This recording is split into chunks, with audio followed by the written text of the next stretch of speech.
I know some clients who actually have contracts with their customers to sell a product at $10 a unit, and with the new tariffs, it's costing them $20 to buy that. And so they're literally losing money every time they sell it, and because they're in this contract they made before recent tariffs.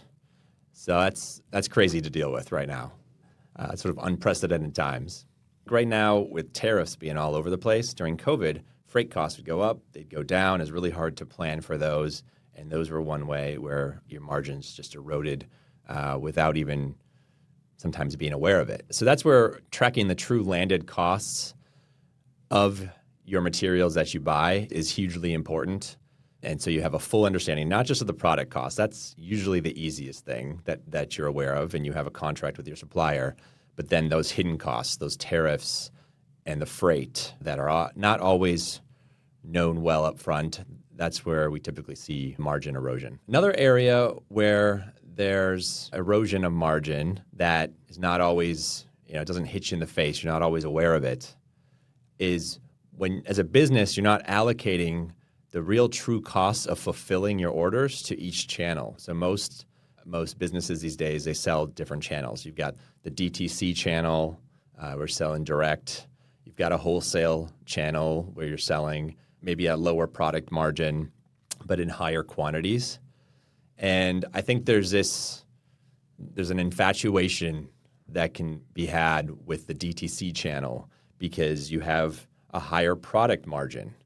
You sell the product typically at your top retail price, but your cost is pretty low, so your product margin is really nice. But if you're not factoring in the extra costs of the direct labor to pick and pack these direct, when you're selling direct, you're selling ones and twosies of products versus when you sell wholesale, you're selling pallets, whole loads of pallets at a time. That's easier, more efficient to pack and to ship in pallets than it is to pick in one little thing in a box.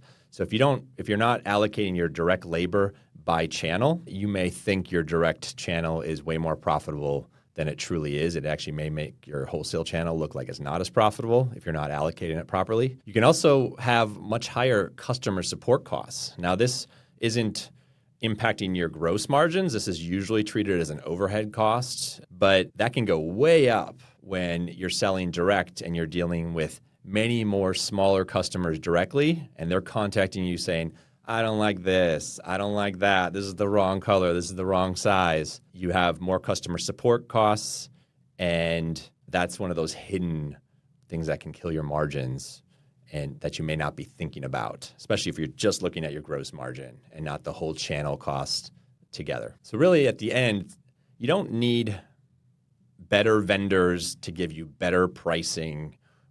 It's really, you just need to have better visibility into your financials and your true cost structure of those channels, and that's how you can help make sure your margin isn't leaking away on you.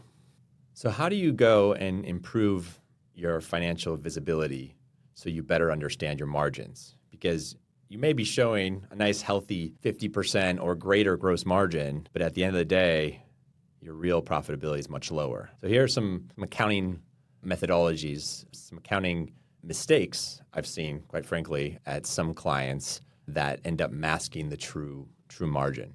One thing we've seen is improper accounting of direct labor, which can mask operational inefficiency. So we've seen clients where their direct labor costs are just lumped together with their corporate salaries, and it's all shown in overhead instead of splitting out the direct labor separately into COGS, into cost of goods sold.